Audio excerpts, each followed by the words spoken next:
Hey guys, thanks for tuning in to another episode of the Harlan Project. I'm stoked. This thing is working. It's not overheating anymore. My goal here is to see if we can regulate the temperature with the hood off. If you watched any of my earlier videos, you know that I've been struggling to get this thing to actually regulate itself to where it won't overheat. And I've got some theories, one of which includes that this thing, the temperature itself, the probe may be bad.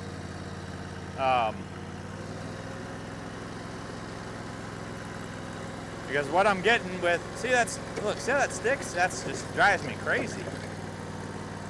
Figure that out at some point, but so I was using this. So like right now, this says 33 degrees Celsius. So that's saying 19 degrees Celsius, 20 degrees Celsius on the machine. 20 degrees Celsius on the fittings. That's 32. It's a 12-degree difference. Let's just go right to the pump. So the pump says 29 degrees. Those fittings say 21 degrees, 22 degrees. The filter says 28 degrees.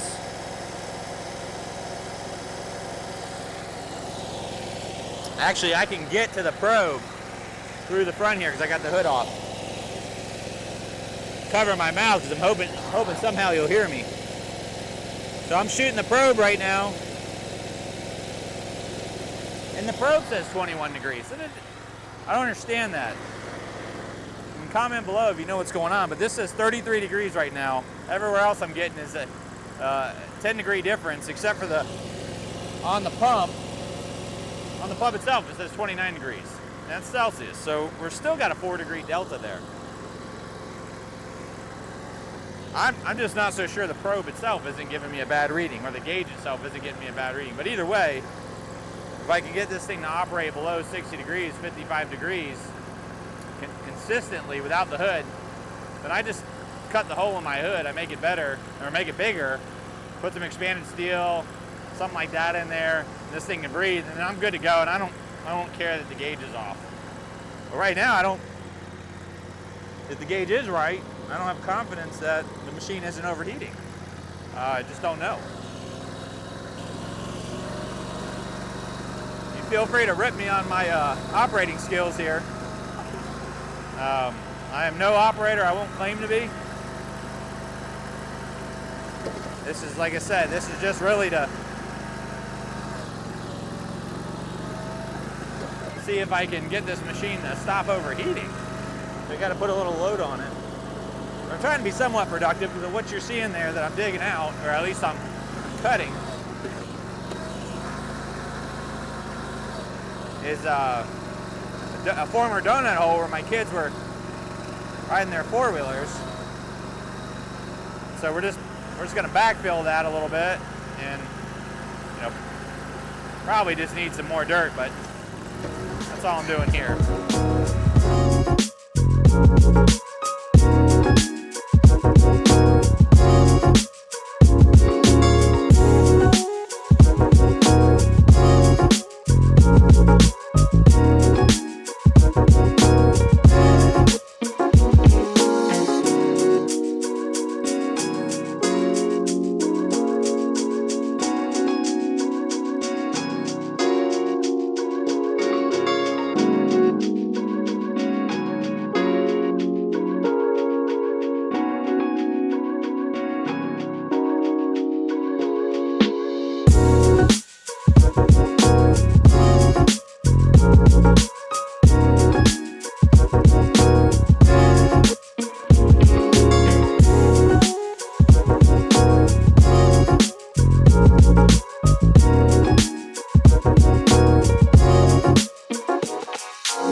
guys, I think we might have this thing dialed in, at least in terms of temperature.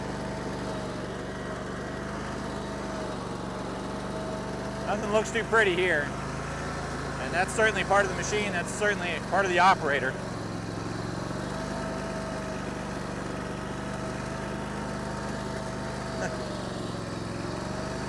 I guess you gotta learn, you know, one thing about life, you gotta learn to laugh at yourself.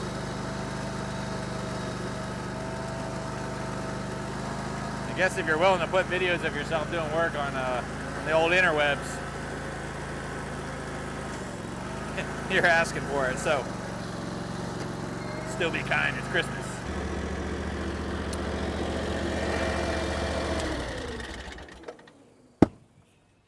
Ooh, a little backfire. Okay, so right now it's at 42 degrees Celsius, so it's I would say, I'd say it's regulating itself. It's actually cooling itself. So I think maybe this whole time it was the hood.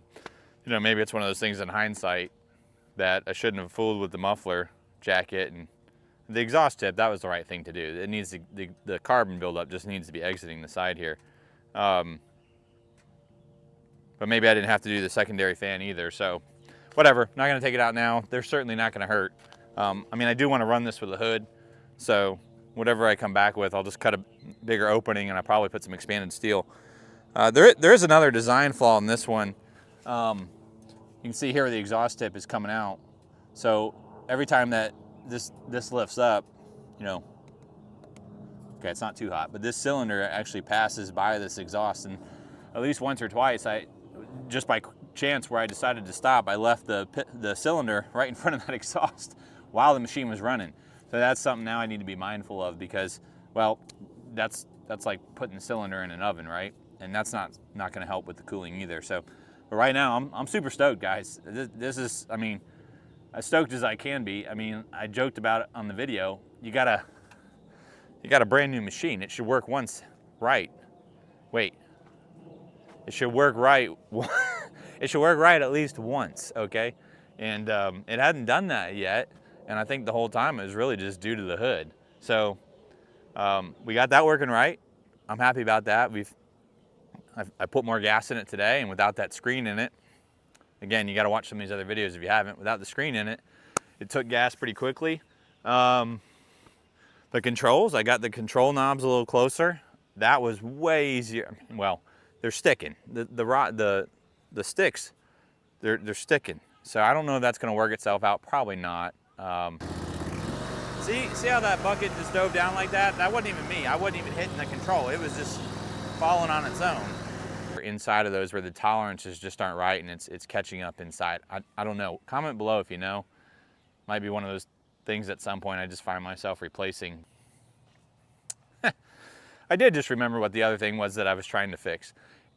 The hydraulic tank, or I had a hydraulic leak and I couldn't figure out what it ow now brown cow. Okay, I couldn't figure out where it was coming from, and I was chasing it all around, and what the conclusion I came to was that at the top of my tank where the metal cap is, and when I say metal cap, I mean there's not even a screw lid, okay? It's just a bolt-on cap. Well, they had an O-ring inside of there that was too large, and watch the other video if you haven't seen it because I go through all of it, but the O-ring was too large, so it was kind of jogging itself around the bolts. And I just don't, the bolts were really loose, so I don't think the O-ring was getting enough pressure. And when I actually tightened them down, the O-ring shot out of the side of the plate, which is when I realized, oh, it actually has an O-ring under there. And there's no recess. And so without a recess to hold the O-ring, I just thought the O-ring would wander again. So I said, you know what, I'll just put some RTV gasket maker on there. I did that, and I actually think it worked.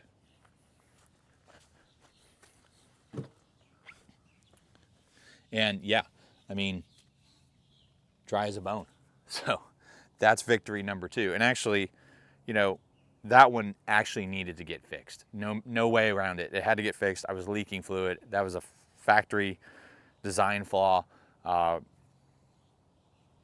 Just what it was. So the hood coming off to allow this thing to breathe, well, you know, maybe that's something I should have tried first and I would have already figured out my problem. But either way, that's still a factory design flaw too, because I should be able to operate this thing with a hood.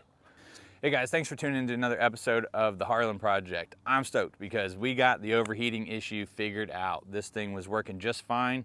It was staying cool, and we also got the hydraulic leak fixed as well. So we can finally put this thing to work doing some cool projects.